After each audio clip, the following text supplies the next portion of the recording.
وہ زیرو پہ چلی گئی ہے. اور جو لوگوں کو خوف آ رہا ہے کہ جس طرح ملک میں سے پیسہ باہر جا رہا ہے, جس طرح انڈسٹری بند ہو رہی ہے, جس طرح کسان متاثر ہو رہا ہے, خوف اب یہ ہے کہ یہ جب صفر پہ جب پہنچ جائے گی گروتھ ریٹ, اس کا مطلب بے روزگاری اور بڑھ جائے گی, اور بے روزگاری ایک طرف بڑھے گی, دوسری طرف مہنگائی بڑھ رہی ہے. اور آگے مایوسی ہے کہ 8 لاکھ پاکستانی پروفیشنلز ملک چھوڑ کے باہر چلے گئے. یہ ہے مایوسی کا عالم اس دور میں. دو اور چیزیں میں آپ کو بتا دوں کہ اس دور میں کوئی بڑا مسئلہ نہیں آیا. ہمارے دور میں کرونا آیا, جو صدی میں ایک دفعہ اتنا بڑا ایک عذاب آتا ہے. صدی میں ایک دفعہ اس طرح کا ایک سانیہ ہوتا ہے جو ساری دنیا میں, کرونا نے دنیا میں جو امپیکٹ کیا. ہمارے دور میں اس کے باوجود ہمارا ملک بھی آگے جا رہا تھا, ہماری معیشت بھی 6% پہ بڑھ رہی تھی, 17 سالوں کے بعد اس طرح اوپر جا رہا تھا. انڈسٹری وہ ریکارڈ پرفارم کر رہی تھی, وہ آگے بڑھ رہی تھی. ہمارے جو زرعی پیداوار تھی وہ 4.5% پہ تھی, وہ کوئی 17 سال کے بعد اوپر ملک جا رہا تھا. تو جب ملک اوپر بھی جا رہا تھا, روزگار 50 لاکھ نئی نوکریاں ملی ہمارے دور میں. تو اس مشکل حالات کے اندر, کرونا کے باوجود, کموڈٹی سپر سائیکل کے باوجود, ہم جب وہ ملک کو سنبھال رہے تھے تو ان کے کون سی قیامت آئی کہ آج پاکستان ادھر آگے کھڑا ہو گیا. آج جو سب سے بڑا مسئلہ ہے کہ آج اگر جس طرح ہم جا رہے ہیں, ابھی مزید اور مہنگائی آنے والی ہے. ابھی یہ جو روپیہ گرا ہے, حال ہی میں جو روپیہ ابھی اور گرا ہے, اس کا بھی اور امپیکٹ پڑے گا. اور بھی تیل اور پیٹرول اور مہنگے ہونے لگے, اور یہ مزید اور ہم دل میں دھستے جائیں گے. تو اس کا حل کیا ہے؟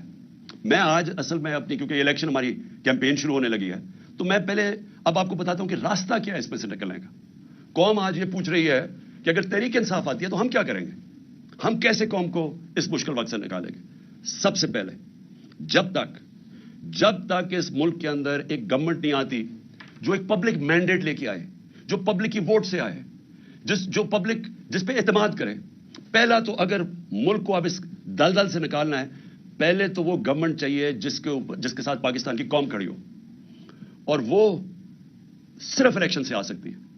میں یہ امید رکھ رہا تھا کہ جب 2 صوبوں کے اندر الیکشن اب سپریم کورٹ نے کہہ دیا اور وہ ہوں گے انشاءاللہ 30 اپریل کو, تو میں امید یہ رکھ رہا تھا کہ اتنی ان میں عقل آ جائے گی کہ بجائے 60% پاکستان میں الیکشن ہو, جنرل الیکشن کر دیں. اس سے ملک میں, کیونکہ جنرل الیکشن ہوگا تو ملک کے اندر استحکام آئے گا. کیونکہ جو بھی ہم کریں گے, جب تک ایک گورنمنٹ, ایک پاکستان کے اندر نیشنل الیکشنز ہو کے ایک گورنمنٹ نہیں آتی, تو سیاسی استحکام نہیں آنے لگا. اور وہ سیاسی استحکام الیکشنز میں آئے گا, اور اس کے بعد معاشی استحکام آئے گا. تو پہلا قدم تو یہ ہے کہ الیکشنز کروا کے ایک گورنمنٹ آئے, پبلک کا مینڈیٹ لے کے, جو 5 سال کے لیے آئے, اور اس کے ساتھ اس کو عوام اس کے اوپر اعتماد رکھے کہ یہ مسئلے حل کرے گی. پھر یہ پہلا قدم ہے اس دلدل سے نکلنے کا. کیونکہ اس سے کیا ہوگا, اس سے ایک عوام کے اندر اعتماد آ جائے گا کہ اب یہ گورنمنٹ 5 سال کے لیے آ گئی. ہمیشہ یہ یاد رکھے کہ معیشت کے لیے سرٹنٹی, انگریزی کا لفظ ہے سرٹنٹی, جب تک لوگوں کو یہ اعتماد نہیں ہوتا کہ میں اگلے 2, 3, 4, 5 سال تک یہ رہے گی حکومت, یہی پالیسیز رہیں گی, جب تک یہ اعتماد نہیں ہوتا, جو بزنس مین ہے, جو انویسٹر ہے, وہ پیسہ اپنا نہیں لگاتا. کیونکہ انویسٹر ہمیشہ سب سے زیادہ ایک ایسی چیز ہے جو سب سے زیادہ موسم کو دیکھ کے گھبراتا ہے کہ آگے کیا ہوگا. کیونکہ اس نے آج پیسہ لگانا ہوگا, تو وہ پیسے کے اوپر جب اس کی آمدنی واپس آنی ہے تو وہ ٹائم لگتا ہے. تو اس کے لیے سب سے زیادہ سیاسی استحکام چاہیے, اور وہ تب آتا ہے الیکشن سے, جب ایک ملک میں ایک اسٹیبل گورنمنٹ آئے. تو پہلا قدم تو یہ ہے کہ اس وقت پاکستان کے لیے نمبر 1 چیز یہ ہے کہ ہم پولیٹیکل اسٹیبلٹی لے کے آئیں. تو اس کے لیے الیکشنز کی ضرورت ہے. دوسری چیز, اب میں آپ کو بتا رہا ہوں کہ ہم نے اس میں سے نکلنا کیسے ہے. یہ جو جدھر ہم پہنچ گئے ہیں, جدھر یہ امپورٹڈ حکومت نے اس ملک کو آج پہنچا دیا, اپنے تو پیسے انہوں نے سارے کرپشن معاف کروا لیے, لیکن اب آگے تو ان کے پاس اب کوئی راستہ رہا ہی نہیں ہے. یہ تو جو بھی جب سے آئے ہیں, جو باتیں کہتے رہے ہیں, وہ ملک تو مزید اور نیچے جاتا رہا. بڑا شور مچایا تھا کہ 200 سے میں نیچے لے کے جاؤں گا ڈالر کو, تو ڈالر تو آج جس طرح حالات نظر آ رہے ہیں وہ تو 300 پہ پہنچنے لگا. اور اس کے جو اثرات, پھر سے میں کہہ دوں کہ جب ڈالر, جو عام لوگوں کے میں بتا رہا ہوں کہ جب ڈالر 300 کا پہنچ جائے, یا بھی جو 280 کا پہنچ گیا تقریباً, تو اس کا مطلب سب سے بڑی چیز تیل مہنگا, تیل کا مطلب ڈیزل اور پیٹرول مہنگا, پھر بجلی مہنگی. تو یہ تو پھر جو چیز آپ باہر سے لے کے آتے ہیں وہ سب چیزیں مہنگی, اور اس سے پھر ٹرانسپورٹ مہنگی. تو وہ ساری مہنگائی شروع ہوتی ہے جب آپ کا روپیہ گرتا ہے. باہر سے جو آپ چیزیں امپورٹ کرتے ہیں وہ ساری مہنگی ہو جاتی ہیں, اور جو سب سے بڑا امپیکٹ پڑتا ہے اس کا وہ گھروں کے اوپر تب پڑتا ہے کہ جب بجلی, پٹرول, گیس سب مہنگے. دوسری چیز دیکھیں, اس کے لیے اگر ہم نے اب پاکستان کو جو حالات اب آ گئے ہیں, اور جو سارے باہر کے جو ادارے ہیں جو جن کو موڈیز ہے یا یہ جو فچ ہے, یہ جو فیصلہ کرتے ہیں کہ ملک کی معیشت کی حالت کیا ہے, تو وہ جو فیصلہ کرتے ہیں کہ ملک میں کتنی سکت ہے, اس کی معیشت آگے بڑھ سکتی ہے یا یہ نیچے جا رہی ہے, تو وہ سارے اداروں نے آج پاکستان کو نیچے لے گئے ہیں کہ ڈیفالٹ کرنے لگا. ڈیفالٹ کا مطلب کہ جو ہم نے قرضے لیے ہوئے ہیں وہ واپس نہیں کر سکتے, ہمارے پاس آمدنی نہیں ہے وہ قرضے واپس کرنے, کیونکہ ہماری جو معیشت ہے وہ سکڑتی جا رہی ہے. گروتھ ریٹ کم ہونے کا مطلب معیشت کا سکڑنا. آپ مسئلہ میں پھر آپ کو پہلے سمجھا دوں کہ مسئلہ کیا پاکستان کا. پاکستان کا مسئلہ یہ ہے کہ جو ملک میں ڈالرز آتے ہیں وہ کم ہیں, اور جو ملک سے باہر ڈالرز جاتے ہیں وہ زیادہ ہیں. تو اس کا مطلب کیا ہوتا ہے کہ ہمارا ڈالر کے اندر خسارہ ہو جاتا ہے, جس کو کرنٹ اکاؤنٹ ڈیفیسٹ کہتے ہیں. جب یہ خسارہ ہو جاتا ہے ڈالر کا, تو وہ روپے کے اوپر پریشر پڑنا شروع ہو جاتا ہے, روپیہ گرنا شروع ہو جاتا ہے. اور وہی جو میں نے آپ کو, جب روپیہ گرتا ہے تو ساری چیزیں مہنگی ہو جاتی ہیں, غربت بڑھ جاتی ہے ملک میں. اور ملک میں جب روپیہ آپ کا گرتا ہے تو ملک کی آمدنی گر جاتی ہے. تو ایک مثلا اب 100 روپیہ ڈالر مہنگا ہو گیا, اس سے کیا ہوا؟ اس سے ہماری پاکستانی, اگر آپ کے بینک میں پیسے پڑے ہوئے ہیں روپیوں میں, تو وہ 100 روپے, اگر آپ کا 300 روپیہ پڑا ہوا ہے تو اس میں سے 100 روپیہ کم ہو گیا, اس کی یعنی خریدار کی پاور کم ہوگی. لیکن اگر آپ نے یہ جو سارے باہر سے امپورٹڈ گورنمنٹ ہے, ان کے تو سارا پیسہ باہر پڑا ہوا ہے, ان کے تو ڈالرز میں پیسے پڑے ہیں, ان کی پراپرٹیز میں, پھر بینک اکاؤنٹ سارے ڈالرز میں ہیں, تو ان کو مزید 100 روپے کا فائدہ ہو گیا. تو پاکستانی غریب ہو گئے, اور یہ جو باہر سے چوری کر کے پیسہ باہر لے جاتے ہیں ان کی دولت میں اضافہ ہو گیا. تو سب سے جو میں یہ دوسرے پوائنٹ آپ کو کہنے لگا تھا کہ سب سے امپورٹنٹ اب چیز کیا ہے اس وقت, اس مشکل جو ہم آگے دیکھ رہے ہیں, اس سے اگر ہمیں نکلنا ہے تو ایک ملک کو یونائٹ ہونا پڑے گا, ہمیں متحد ہونا پڑے گا. یہ جنگ اب یہ ایسی نہیں لڑی جائے گی کہ گورنمنٹ آئی اور کوئی گورنمنٹ سمجھے کہ وہ اکیلی لڑ سکتی ہے. عوام کو ساتھ کھڑا ہونا پڑے گا, اداروں کو ساتھ کھڑا ہونا پڑے گا, سب کو متحد ہو کے اس کا مقابلہ کرنا پڑے گا. اور جب بھی دنیا کے اندر کسی قوم کے اوپر مشکل وقت آتا ہے, آپ دنیا کی تاریخ دیکھ لیں, آپ اور تو اور مثال دوسری جنگ عظیم میں 2 ملک مکمل طور پہ تباہ ہو گئے, جرمنی اور جاپان, لیکن 10 سال میں پھر کھڑے ہو گئے, کیونکہ وہ قومیں تھیں, انہوں نے مل کے مقابلہ کیا, سب اکٹھے ہوئے, ادارے سب نے فیصلہ کیا کہ ہم نے پھر سے اپنے پیر پہ کھڑا ہونا ہے, اور کھڑے ہو گئے. جب قوم اکٹھی ہو جاتی ہے اس کے لیے کوئی چیز ناممکن نہیں ہوتی. قوم جب فیصلہ کر لیتی ہے کہ ہم نے اپنے پیر پہ کھڑا ہونا ہے, ایک غیرت مند ملک بننا ہے, کسی کے سامنے ہاتھ نہیں پھیلانا, جب اس میں خودداری آ جاتی ہے وہ پھر قربانیاں دیتی ہے, اور مشکل وقت سے نکلنے کے لیے ہمیشہ قربانیاں دینی پڑتی ہیں. اب میرا گھر ہے, قرضے چڑھ گئے, اب جب قرضے چڑھ گئے تو میں کیا کروں گا؟ میں اپنی آمدنی بڑھانے کی کوشش کروں گا, اور جب تک میری آمدنی بڑھتی میں اپنے خرچے کم کروں گا. اس کے علاوہ تو جب سے اللہ نے دنیا بنائی ہے اور کوئی دوسرا راستہ نہیں ہے. تو ہمارے سامنے بھی اب پاکستان کے سامنے یہ راستہ ہے, ہم نے اپنے خرچے کم کرنے ہیں. ہم نے ہر وہ ادارہ جو کہ پاکستان کے اوپر بوجھ بنا ہوا ہے, ہر وہ گورنمنٹ کارپوریشن جو بوجھ بنی, اب ہم نے سوچنا ہے کہ ہم کیسے ان کو ٹھیک کرنا ہے. اور اس کے لیے ہمیں وہ جو پاکستان نے اپنی تاریخ میں نہیں اٹھائے, ہم شارٹ کٹس لے لیتے ہیں, ہم ایڈ لے لیتے ہیں, ہم قرضے لے لیتے ہیں. اس سے کیا ہوتا ہے, اور جو یہ حکومت کرنے کی کوشش کر رہی ہے, ہاتھ پھیلایا کہ جو کہیں سے قرضے آ جائیں, بڑا یعنی خوشیاں بنائی جاتی ہیں کہ جی وہاں سے چائنا نے $500 ملین کا قرضہ دے دیا. لیکن یہ تو کینسر کا علاج ڈسپلن سے ہو رہا ہے, کینسر تو پھیلتی جا رہی ہے. کینسر کا جب تک کینسر کاٹ کے نکالی نہیں جائے گی, اب یہ ملک کا علاج ہو نہیں سکتا قرضوں سے. تو اس سے کیا کرنا ہے؟ پہلے تو ہم نے اپنے خرچے کم کرنے ہیں. کئی ہماری گورنمنٹ کارپوریشن کا نقصان کر رہی ہیں, ان کو بالکل ریسٹرکچر کرنا ہے. ہم نے اتنی بڑی گورنمنٹس بنا دی ہیں, سوچنا ہے کہ ان کو ہم نے صحیح طرح چلانا کیسے ہے. ہم نے مثلا پینشنز ہیں, اور پینشنز اتنی زیادہ ہو گئی ہیں کہ ہمارا جو خرچہ ایک صوبے کا خرچہ ہوتا ہے اس میں اس کا زیادہ پیسہ پینشن پہ چلا جاتا ہے. حالانکہ دنیا میں پینشنز کے لیے پیسہ بنایا جاتا ہے. پینشنز کو سیونگ کروا کے جو لوگ پینشن دے رہے ہوتے ہیں وہ اپنی پینشن فنڈ میں کنٹریبیوٹ کرتے رہتے ہیں, وہ بڑا فنڈ بن جاتا ہے. مہاتر محمد نے مجھے بتایا کہ وہ ان کا جو پینشن فنڈ ہے وہ ان کے لیے پیسے وہ انویسٹ کرتے ہیں, اس سے پیسہ آتا ہے, اور اس سے پیسے میں وہ ملک کی دولت میں اضافہ ہوتا ہے. ہمارے لیے وہ بوجھ بنا ہوا ہے. تو میں صرف مثال دے رہا ہوں کہ ہمیں وہ قدم اٹھانے پڑیں گے جو اب تک ہم پاکستان میں نہیں کرتے رہے. ریولوشنری چینجز کرنے پڑیں گے اور اس میں سب کو اکٹھا ہونا پڑے گا. ہم سارے جو ادارے ہیں سب کو فیصلہ کرنا پڑے گا کہ اب یہ راستہ ہے ہمارا اور ہم سب نے اس راستے پہ جانا ہے. آمدنی کیسے بڑھے گی؟ ایکسپورٹس بڑھانی پڑیں گے, یعنی اس ملک میں اب ڈالر لانے پڑیں گے. وہ کون کون سے طریقے ڈالرز لانے کے لیے؟ ایکسپورٹس. آج تک کسی نے توجہ نہیں دی ایکسپورٹس کے اوپر. جو ساری دنیا میں ملک آگے بڑھے ہیں, چائنا آگے بڑھا ہے, ایسٹ ایشین ٹائیگرز آگے بڑھے ہیں, وہ ساروں نے اپنی ایکسپورٹس کے اوپر زور دیا ہے. ہم نے کبھی توجہ ہی نہیں دی کسی نے. ہم جب آئے تھے تو پچھلے 5 سال ہمارے پہلے export to G D P ratio وہ نیچے چلی گئی تھی, بجائے پازیٹو ہونے کے نیچے آ گیا تھا, کیونکہ کسی کی توجہ ہی نہیں ہے ایکسپورٹس کے اوپر. تو سب سے پہلے تو دولت میں اضافہ کرنے کے لیے, اپنے ملک کی دولت اضافہ کرنے کے لیے سب کو سمجھانا پڑے گا کہ ہر چیز جو پاکستان ایکسپورٹ کر سکتا ہے, ہمارے ساری گورنمنٹ کے اداروں نے پورا مل کے ان کی مدد کرنی ہے کہ وہ ایکسپورٹ زیادہ کریں. ابھی آپ ایکسپورٹر سے, جب میں پرائم منسٹر تھا تو ان سے پوچھتا تھا تو وہ آتے ساتھ ہی بتاتے تھے کہ کتنی رکاوٹیں ہیں ان کے راستے میں, کہ ہماری گورنمنٹ کی کتنی رکاوٹیں ہیں ان کے راستے میں ایکسپورٹ کرنے کے لیے. تو پہلے تو یہ سمجھ لینا کہ جب تک ہم ایکسپورٹس کے اوپر ساری قوم مل کے انکریج نہیں کرے گی, ایکسپورٹرز کو پرائزز نہیں دیں گے, ان کو ہم ریکگنائز نہیں کریں گے, ان کو وی آئی پیز نہیں بنائیں گے, تب تک یہ ملک اب اس دلدل سے نہیں نکل سکتا.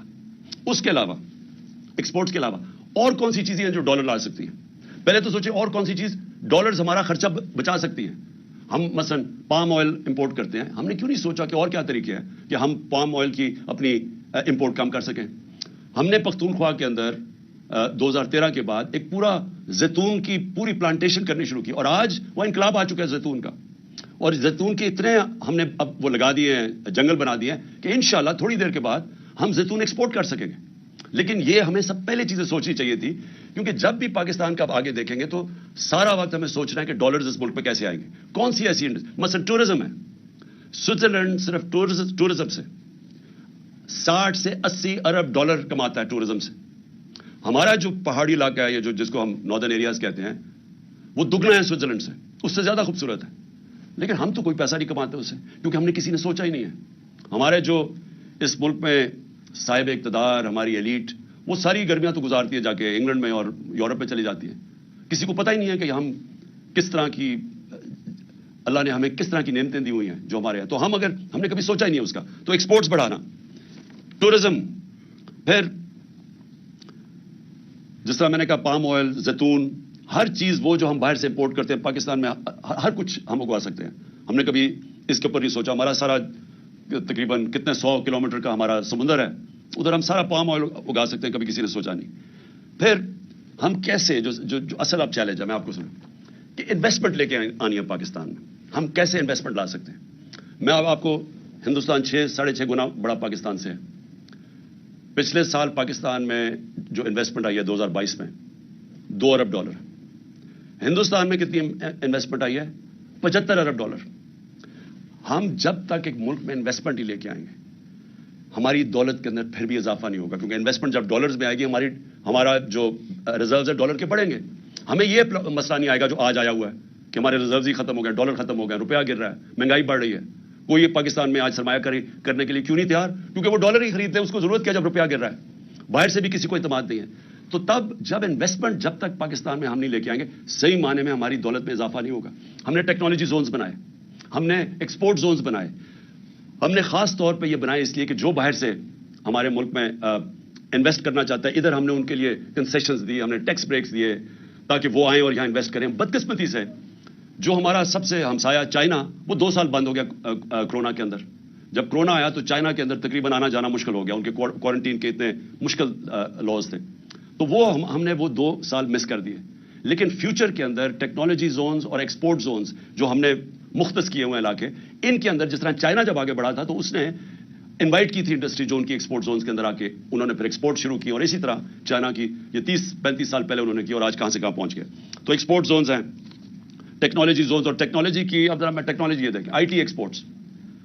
ہم نے ان کی پہلی دفعہ آئی ٹی کی مدد کی, جو آئی ٹی کی کمپنیز تھی ہم نے ان کو انسینٹیوز دیے, تو ہماری 75% ایکسپورٹس بڑی آئی ٹی کی, اور بدقسمتی سے آ کے حکومت نے وہ ختم کر دیے جو انسینٹیوز دیے ہوئے تھے.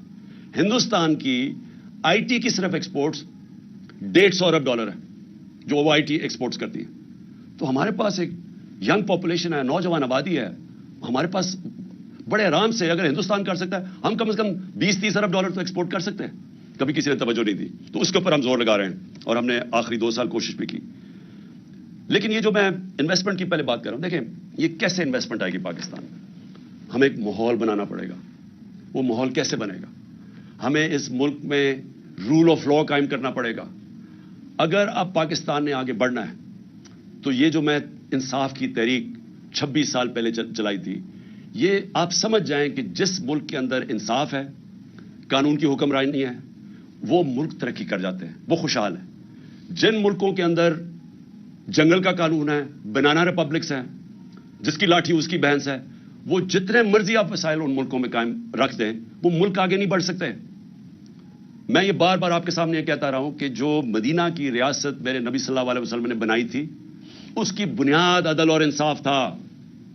اللہ اس لیے حکم کرتا ہے کہ ان کے سنت پہ چلو, سیکھو کہ انہوں نے وہ دنیا کے سب سے عظیم لیڈر تھے, انہوں نے وہ کام کیا جو دنیا میں کسی انسان نے نہیں کر سکا. انہوں نے اس ملک کو کہاں سے, اب مدینہ کو دنیا کی امامت کی, وہاں سے اٹھ کے ان لوگوں جن کی حیثیت کوئی نہیں تھی. تو سب سے پہلے مدینہ میں عدل اور انصاف قائم کیا. آج اب دنیا اٹھا کے دیکھ لیں, جن ممالک کے اندر رول آف لا ہے وہ خوشحال ہیں, اور جن ممالک کے اندر جس طرح ہمارے آج حالات ہیں کہ این آر او مل جاتا ہے. کیوں نہیں جی, کس یورپین ملک میں کبھی سنا ہے این آر او کسی کو ملتا ہوا؟ کبھی امریکہ میں سنا ہے, سوئٹزرلینڈ میں سنا ہے, کبھی سنا ہے کہ آپ چوری کریں, ملک کی دولت چوری کریں اور آپ کہیں جی میں قانون سے اوپر ہوں؟ اس کو جنگل کا قانون کہتے ہیں. کبھی سنا ہے؟ اپنے پاکستانی آپ کے باہر ہیں, 1 کروڑ پاکستانی باہر بیٹھا ہوا ہے. کبھی ان سے پوچھیں کہ یورپ, انگلینڈ, امریکہ, ناروے, آسٹریلیا, کبھی قبضہ گروپ کا نام سنا ہے؟ کبھی کوئی طاقتور کمزور کی زمین پہ قبضہ کر سکتا ہے؟ کیونکہ انصاف ہے وہاں. کیوں آپ کے لوگ یہاں سے پوری ہر قسم کی کوشش کرتے ہیں باہر جانے کے لیے؟ ابھی مجھے افسوس ہوا, ہماری ایک ہاکی پلیئر تھی, ترکی سے جاتے ہوئے اٹلی, وہ ان کی کشتی ڈوب گئی, اس میں پتہ نہیں کتنے 26 پاکستانی بھی ڈوب گئے, اور وہ ہماری ہاکی پلیئر بھی ڈوب گئی. تو کیوں سوچا کہ کیوں اتنے لوگ چانس لیتے ہیں؟ ہر روز آپ پڑھتے ہیں کہ وہ کشتیوں میں جانے کی کوشش کر رہے ہیں یورپ میں, اور وہاں راستے میں ڈوب جاتے ہیں. کیوں جاتے ہیں؟ وہاں پیسے تو کوئی بانٹ نہیں رہا. ان ملکوں کے اندر انصاف ہے. انصاف کا مطلب کیا ہے کہ میں اگر محنت کروں گا مجھے محنت کا پھل ملے گا. وہ ایسے ملک ہیں جب آپ, جس کو آج ایک لفظ استعمال کیا جاتا ہے level playing field. Level playing field تب آتی ہے جس ملک کے اندر رول آف لا ہوتا ہے, انصاف ہوتا ہے. جب ایک ملک کے اندر انصاف ہوتا ہے, لوگوں کو تحفظ ملتا ہے, ان کے جس کو فنڈامنٹل رائٹس کہتے ہیں, بنیادی حقوق کو ان کے ملک کا قانون حفاظت کرتا ہے ان کی. جب مجھے پروٹیکشن ملتی ہے تبھی میں آزاد ہوتا ہوں, اور آزاد لوگ ہی بڑے کام کرتے ہیں. تو جو بنیادی چیز انصاف دیتا ہے وہ آزادی دیتا ہے, وہ ایک انسان کو لیول پلئنگ فیلڈ دیتا ہے. وہ پھر جدھر انصاف ہوتا ہے ادھر انویسٹمنٹ جاتی ہے, لوگ ادھر جا کے اپنی فیکٹریاں لگاتے ہیں, کیونکہ ان کو تحفظ ہوتا ہے, ان کو ایک قانون, ایک ملک کی عدالتوں پہ اعتماد ہوتا ہے کہ میں اگر یہاں پہ سرمایہ کاری کروں گا تو مجھے حفاظت ملے گی. تو جب ایک ملک کے اندر ایک اسمال, اور ملک کی جو ریڑھ کی ہڈی ہوتی ہے وہ اسمال اور میڈیم انڈسٹری ہوتی ہے, جو میڈیم چھوٹی صنعتیں ہوتی ہیں, وہ سب سے زیادہ لوگوں کو روزگار بھی دیتی ہیں, اور وہ ریڑھ کی ہڈی ہوتی ہے. تو جب ایک ملک کے اندر انصاف نہیں ہوتا, کانٹریکٹ انفورسمنٹ نہیں ہوتی, عدالتوں ان کو تحفظ نہیں دیتی, جو پالیسیز پریڈکٹیبل نہیں ہوتی, آگے یعنی آج ایک قانون بنا کل دوسرا بنا, آج ایک ٹیکس کا نظام ہے کل دوسرا بنا, اس ملک کے اندر سب سے پہلے جو کچلے جاتے ہیں وہ چھوٹی صنعتیں ہیں, اسمال اور میڈیم انڈسٹری. اور جب ایک ملک میں انصاف, کانٹریکٹ انفورسمنٹ, لوگوں کو تحفظ دیتے ہیں, وہ پھر ترقی کرتے ہیں ملک, ادھر خوشحالی آتی ہے. شیر شاہ سوری کی اگر آپ کہانی پڑھیں, وہ ہندوستان کا سب سے عظیم, ایک بڑے ہندوستان کے حکمرانوں میں سے ایک شیر شاہ سوری تھا. تو اس کی اگر اس کی جب زندگی پڑھیں تو شروع کدھر سے ہوا تھا.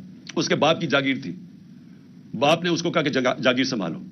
یہ بہار کے اندر جاگیر تھی. اس نے وہ جاگیر کے اندر سب سے پہلے کام کیا کیا, اس نے جو بڑے ڈاکو تھے ان ساروں کو ختم کیا.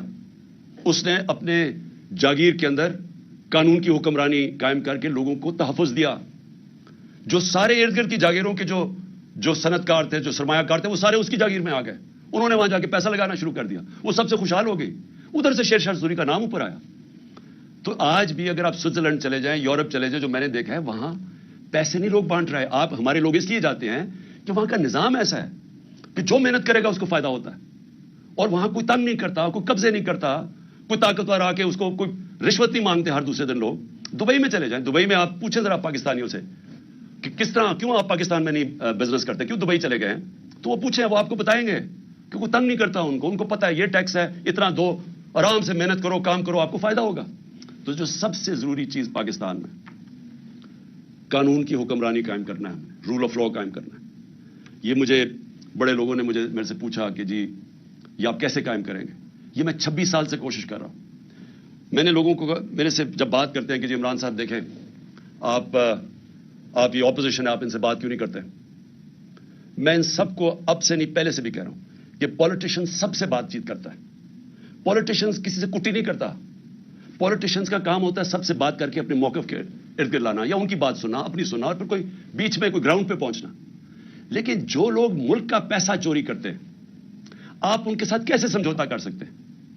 مجھے اگر یہ بار بار, جب 3.5 سال میں گورنمنٹ میں تھا, مجھے بار بار کہتے رہے کہ جی ان کو آپ این آر او دے دیں. جنرل باجوہ نے کہا کہ ان کو این آر او دے دو. وہ جب میں ان سے بات کریں, ہم نے فیٹف کا بل پاس کرنا ہے, وہ کہتے جی این آر او دے دو.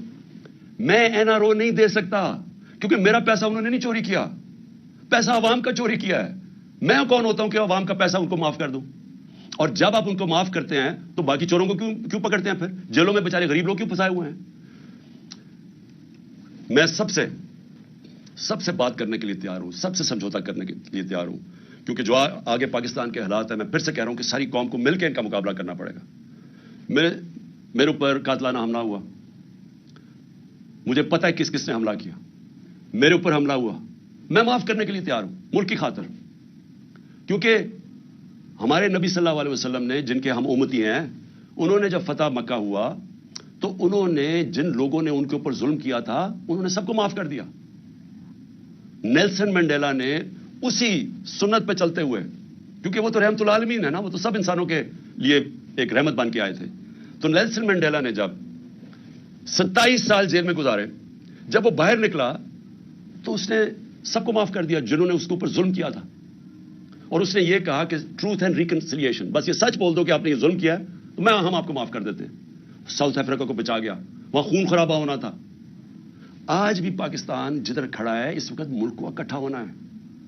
تو میرے لیے, میں اپنی اگر ذات کے لیے پالیٹکس کر رہا ہوتا تو میں بھی کہاں جی اس کو میں نہیں چھوڑوں گا تو اس سے میں بدلہ لوں گا تو فلانے سے لوں گا. یہ میری ذات کی بات نہیں ہے, یہ ملک کی بات ہے.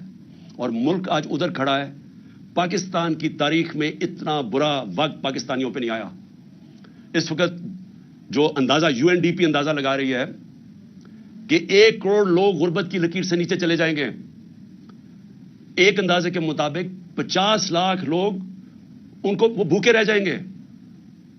جو آج کل حالات ہے, تو ہم سب کی ذمہ داری ہے کہ اپنے ملک کے لوگوں کی جو اس وقت مشکل حالات میں ہیں, جو مہنگائی میں وہ حالات ہیں جو کبھی پاکستان میں نہیں تھے, ہمیں ان کو سامنے رکھنا ہے, اپنی ذات کے اوپر نہیں آنا. ان کے لیے ہمیں ملک کو اکٹھا کرنا ہے. ہم نے آگے اس ملک کو پیر پہ کھڑا کرنا ہے. تو شروع ادھر سے ہوگا جدھر ایک سارے ادارے مل کے اب فیصلہ کریں. عدلیہ, ہماری عدلیہ کا بہت بڑا رول ہے. جوڈیشل ریفارمز چاہیے, ہم اپنی عدلیہ کے اندر ریفارمز کریں تاکہ انویسٹر آئے. سب سے زیادہ پاکستان کا اثاثہ میرے پاکستانیوں یاد رکھیں اوورسیز پاکستانی ہیں. یہ جو آپ کے تقریباً 1 کروڑ پاکستانی باہر بیٹھا ہوا ہے, ان کا پیسہ ڈالروں میں کمایا جا رہا ہے. یہ اتنا بڑا اثاثہ ہے کہ ہم تھوڑی عقل استعمال کر لیں, ملک میں ماحول ٹھیک کر دیں, جس کو کہتے ہیں انویسٹمنٹ انوائرمنٹ ٹھیک کر دیں, ایز آف ڈوئنگ بزنس کر دیں. ہم ان کے لیے رکاوٹیں کم کر دیں. ہم اپنی بیوروکریسی کو, سول سروس کو, اپنی عدلیہ کو, اپنی فورن مشنز جو بیٹھی ہوئی ہیں, ہماری جو فورن ایمبیسیز ہیں, سب کو لگا دیں کہ ہم نے ان کو سہولتیں دینی ہیں پاکستان میں, تاکہ یہ اب پاکستان میں سرمایہ کاری کریں. آپ کو اندازہ نہیں کہ اس ملک میں کتنا پیسہ آ سکتا ہے. جو ہم تھوڑے تھوڑے ڈالرز کے لیے ذلیل ہو رہے ہیں دنیا میں, ایک دفعہ بیرون ملک پاکستانیوں کے لیے ہم ماحول بنا دیں, اس ملک میں اتنا پیسہ آ سکتا ہے, ڈالرز آ سکتے ہیں کہ ہمیں کبھی آئی ایم ایف کے پاس جانا نہ پڑے. آپ کو میں ابھی بلومبرگ, ایک وہ میگزین ہے بلومبرگ, اس میگزین کے اندر, کیونکہ دنیا کے اندر دنیا کے جو ملک ہے ان کی معیشت کے اوپر وہ کامنٹ کرتی ہے. دبئی میں, ذرا یہ غور سے سنیں, دبئی میں 20,000 پاکستانیوں نے پراپرٹیز خریدی ہیں 10.4 ارب ڈالر کی. ہم آئی ایم ایف کے پیچھے, ہمارا پروگرام تھا 6 ارب ڈالر کا, ہم نے 3 ارب ڈالر لیے تھے اپنے دور میں. ہم اس کے لیے اپنی آزادی بھی کھو بیٹھتے ہیں, اپنی عزت بھی کھو بیٹھتے ہیں. صرف 20,000, یاد رکھیں 1 کروڑ پاکستانی باہر ہے, 20,000 پاکستانیوں نے دبئی میں 10.4 ارب ڈالر کی پراپرٹی خریدی ہے. تو وہ پہلے تو پوچھے وہ دبئی میں کیوں خرید رہے ہیں, اور وہ تو یہاں سے پیسہ باہر جا رہا ہے نا. ہمیں پتا ہے کہ یہاں بڑے بڑے جو بدقسمتی سے یا طاقتور لوگ جو یہ پیسہ چوری کرتے ہیں وہ سارا باہر بھیج دیتے ہیں. یہ جو سارے مے فیئر کے فلیٹ اور یہ سارا یہاں کا چوری کیا ہوا پیسہ گیا ہوا ہے. تو میں تو صرف دبئی کی بات کر رہا ہوں, میں تو یورپ کی نہیں بات کر رہا, میں امریکہ کی نہیں بات کر رہا, میں انگلینڈ کی بات نہیں کر رہا, لندن میں کتنی پراپرٹیز ہے پاکستانیوں کی اس کی بات نہیں کر رہا, میں تو صرف دبئی کی بات کر رہا ہوں. سوچیں پاکستانیوں کا یہ تو ملک سے باہر پیسہ جا رہا ہے. یہ سوچ لیں کہ ان 1 کروڑ پاکستانیوں میں سے اگر 5 لاکھ پاکستانی فیصلہ کریں پاکستان میں سرمایہ کاری کرنے کا, میں آپ کو یقین دلاتا ہوں کہ پاکستان کے ڈالر کا مسئلہ حل ہو جائے گا. لیکن اس کے لیے رول آف لا, قانون کی حکمرانی, وہ ماحول بنانا پڑے گا جس میں ان کے لیے آسانیاں ہم پیدا کریں تاکہ وہ پیسہ اپنا لے کے آئیں. اور یہ دنیا میں جب ویتنام, یہ جو ملک آگے بڑھے ہیں, ان ساروں نے ماحول پیدا کیا جدھر سے باہر سے انویسٹمنٹ آئی. لیکن ان کے پاس, ان کے لوگوں نے نہیں کی, انہوں نے تو چائنیز انویسٹمنٹ لے کے آئے ویتنام میں. ہمارے پاس تو یہ ہمارا اثاثہ بیٹھا ہوا ہے, ہم نے صرف ماحول ٹھیک کرنا ہے, ہم نے ان کے لیے آسانیاں پیدا کرنی ہے, ہم نے اس ملک کے اندر انصاف قائم کرنا ہے. اور انصاف کا مطلب قانون کے سامنے سب ایک برابر. جب تک یہ نہیں ہوگا یہ ملک آگے نہیں بڑھ سکتا. میں آپ کو بار بار نبی صلی اللہ علیہ وسلم کی جو حدیث ہے کہ تمہارے سے پہلے بڑی قومیں تباہ ہوئی, جب طاقتور چوری کرے اسے نہ پکڑو اور کمزور کو جیلوں میں ڈالو, وہ قوم تباہ ہو جاتی ہے. یہ ہماری تباہی کا سب سے بڑا مسئلہ آج یہ ہے کہ طاقتور چوری کر کے کہتا ہے این آر او دے دو, نہیں تو ہم تمہاری گورنمنٹ نہیں چلے دیں گے, اور ہم صرف چھوٹے چوروں کو جیل میں ڈالتے ہیں, ملک تباہ ہو جاتا ہے. تو سب جو ان ساری چیزوں کو ایک اگر پوائنٹ سب سے زیادہ وہ ہے قانون کی حکمرانی, رول آف لا. تو آخر میں اور اس میں اور میں بتا دوں, ہم ٹیکس ریفارمز کر رہے تھے, ہم ایف بی آر کو ٹھیک کر رہے تھے, ٹیکنالوجی لے کے آ رہے تھے, ہم نے ٹریک اینڈ ٹریس سسٹم بنا دیا تھا, ہم نے آرٹیفیشل انٹیلیجنس کے ذریعے ہم نے 35 ملین ٹیکس پیئرز کو آئیڈینٹیفائی کیا رہا تھا جو مزید جو ٹیکس نہیں دے رہے تھے لیکن ان کے پاس وسائل تھے. تو ہم نے آرٹیفیشل انٹیلیجنس کے ذریعے ان کو آئیڈینٹیفائی کیا. تو آہستہ آہستہ ہمارے پاس تو بھی صرف 20-25 لاکھ ٹیکس پیئر والے لوگ ہیں. 22 کروڑ میں صرف 25 لاکھ لوگ ٹیکس دیتے ہیں. تو ہم نے یہ جو تقریباً 3.5 کروڑ لوگوں کو آئیڈینٹیفائی کیا تھا, اگر ہم ان کو ٹیکس میں لے آئیں تو ہماری آمدنی میں اور اضافہ ہو جائے گا, ہماری انویسٹمنٹ آ جائے, ڈالرز آ جائیں گے, ہماری ایکسپورٹس آہستہ آہستہ جو ہم بڑھا رہے تھے اور ان کو انسینٹیوائز کریں اس میں ڈالرز میں اضافہ ہو جائے گا. تو آخر میں اور پھر مدنیات, ہم نے کبھی اس کے اوپر زور ہی نہیں دیا. ایک تو بڑا غلط کیا کہ سارے صوبوں کے اندر منرلز کی جو ڈپارٹمنٹ ہے وہ ادھر ڈال دی, ان کے پاس کیپیسٹی نہیں ہے. اتنا زیادہ پوٹینشیل ہے پاکستان مدنیات یا منرلز کو ہم بیچ کے, ہم نے اس میں بھی ایسٹیمیٹ کیا ہم اور ڈالرز لا سکتے ہیں پاکستان کے اندر. تو آخر میں انشاءاللہ اگلے ہفتے میں اپنا پہلا جلسہ کر رہا ہوں اور میں آغاز کر رہا ہوں اپنی الیکشن کیمپین کا. میں اپنی ساری خیبر پختونخوا اور پنجاب میں سارے اپنی پارٹی کو کہنا چاہوں گا تیاری کر لیں. میں انشاءاللہ اگلے ہفتے 10 دن زیادہ سے زیادہ 2 ہفتے تک ٹکٹ سارے بانٹ دوں گا. میں خود ٹکٹس کا میں آپ کو یہ بتا دوں کہ اس باری میں خود ٹکٹس دے رہا ہوں. ٹکٹس میں اس لیے خود دے رہا ہوں کہ مجھے آخری دفعہ پتہ چلا پچھلی باری کہ ہمارے ٹکٹس کے بکے ہیں ہمارے غلط کینڈیڈیٹس کو پیسے لے کے بنایا گیا. تو اس لیے میں اب کسی پہ نہیں چھوڑ رہا, سارے میں خود تفتیش کر رہا ہوں, میں خود بیٹھ کے ٹکٹس دوں گا, خود میں انٹرویو کر رہا ہوں لوگوں کو اور آہستہ آہستہ بلاؤں گا لوگوں کو انٹرویوز کے لیے. لیکن اگلے ہفتے 2 ہفتے تک انشاءاللہ میں ٹکٹس تقریباً سارے دے چکا ہوں گا. جن لوگوں کو ٹکٹس نہیں ملیں گے, میں آپ کو یہ کہنا چاہتا ہوں کہ اس کے بعد پنجاب میں ہم نے سیدھا بلدیاتی الیکشن کروا دینا, تو انشاءاللہ ہم ان کو وہاں اکوموڈیٹ کر لیں گے. اور دوسری چیز کہ اس باری میں پارٹی ڈسپلن کے اوپر سختی سے کہنا چاہتا ہوں کہ اب تک تو جو ہمارے تحریک انصاف اگر ایک کو ٹکٹ نہیں ملتا تو وہ انڈیپینڈنٹ کھڑا ہو جاتا ہے. اس باری ہم نے یہ نہیں کرنا کیونکہ یہ پاکستان کی تاریخ کا سب سے اہم الیکشن ہے. اس کے لیے اگر جو پارٹی ڈسپلن توڑے گا فوری طور پہ ہم اس کو پارٹی سے نکال دیں گے. اور میں اس لیے کہہ رہا ہوں کیونکہ میں پوری اپنی دیانتداری سے کوشش کر رہا ہوں, اور میں آپ کو یہ کہتا ہوں کہ کسی قسم کی نہ میں نے سفارش آج تک سنی ہے, نہ مجھے کسی قسم کی کوئی لالچ کوئی دے سکتا ہے. تو میں اپنی پوری دیانتداری سے ٹکٹس دوں گا, اور میں پھر سے کہتا ہوں کہ اگر کوئی کسی نے پھر کھڑا ہو گیا تو ہم اس کو اس باری پارٹی سے نکال دیں گے. ہفتے کو پہلا میرا جلسہ ہے, اور مجھے یہ پتا ہے کہ اس وقت ایک پلان بنا ہوا ہے. پھر سے آپ کو پہلے بھی میں نے بتایا تھا جب میرے اوپر وزیر آباد میں اٹیک ہوا تو مجھے اس سے پہلے میں کیا بیٹھا تھا کہ میرے اوپر حملہ ہوگا, اور اس باری پھر مجھے پتا ہے کہ پلان بنایا ہوا ہے, اور مجھے یہ بھی پتا ہے کہ کون لوگ ہیں جو اس کے پیچھے ہیں. لیکن مجھے ایک بڑی خوشی ہوئی کہ میں نے یہ دیکھا کہ ان 11 مہینے میں میں نے اپنی پارٹی کو بدلتے دیکھا. ہماری پارٹی کو سارے کہتے تھے کہ جی ممی ڈیڈی پارٹی ہے, یہ تو جی بیچارے کوئی مشکل برداشت ہی نہیں کر سکتے. لیکن میں نے جو اپنی پارٹی کو بدلتے دیکھا, 25 مئی کو انہوں نے, یہ جو ایک بدماش ہے ان کا انٹیریئر منسٹر, اور یہ جو سارے مل کے انہوں نے ہمارے اوپر ظلم کیا, اور ان کا یہ خیال تھا کہ اب پارٹی بالکل بیٹھ جائے گی, اب یہ نہیں کھڑی ہوتی. لیکن پارٹی پھر سے کھڑی ہوئی اور لوگ شوق میں چلے گئے, ہکا بکا رہ گئے کہ کیسے کوئی کر سکتا ہے جمہوریت کے اندر جو انہوں نے ہمارے پہ ظلم کیا تھا. اس کے باوجود, اور ڈرایا دھمکایا, اعظم سواتی کو جب مار رہے تھے اس کو کہہ رہے تھے کہ یہ عمران خان کو بتانا, اس سے ہم یہ کریں گے. وہ اعظم سواتی اور یعنی ان کا اور عزم مضبوط ہو گیا. اور اس کے بعد ابھی جو ہمارے لوگ جیلوں میں گئے, میں ابھی جیلوں والے لوگوں سے بات کر رہا تھا جو واپس آئے, انہوں نے خاص طور پہ فیصلہ کیا کہ ان کو دبانا, ان کو سبق سکھاؤ. مجرموں سے زیادہ انہوں نے ہمارے اوپر سختی کی جیلوں کے اندر. اس کے جو میں نے اب ان لوگ اپنے کارکنوں کو دیکھا جو نکلے ہیں, وہ اور زیادہ پورا عزم ہے.